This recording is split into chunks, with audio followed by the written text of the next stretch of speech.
ជំរាបសួរវីដេអូនេះខ្ញុំនឹងបង្ហាញអំពីរបៀបក្នុងការលុបទំព័រនៅក្នុងឯកសារ Word របស់យើងអញ្ចឹងដូច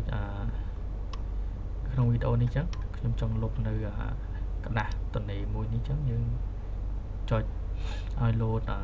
សញ្ញាក្នុងกระดาษយើងអញ្ចឹងរួចហើយយើងចុចទៅរកពាក្យថាស្វែងរកនេះមកចុចមកសញ្ញាហ្នឹងមកចុចកន្លែងហ្នឹងមកចុចទៅ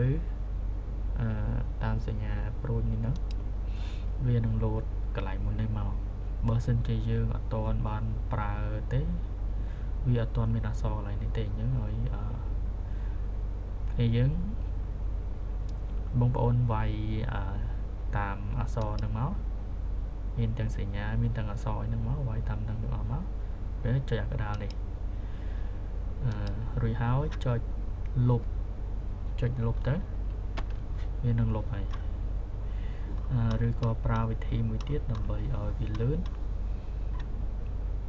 អញ្ចឹងដូចกระดาษតនេនេះអញ្ចឹងយើងចុចមកឲ្យវាលោតសញ្ញាអញ្ចឹងមករួចហើយចុចទៅរកពាក្យថា control បូកជាមួយនឹងអក្សរ G វានឹងលោតកន្លែងហ្នឹងមកហើយអញ្ចឹងយើងវាយអក្សរវាយអីវាលោតអញ្ចឹងតាមហ្នឹងមករួចចុចអាកដាលហើយយើងលុបវាទៅ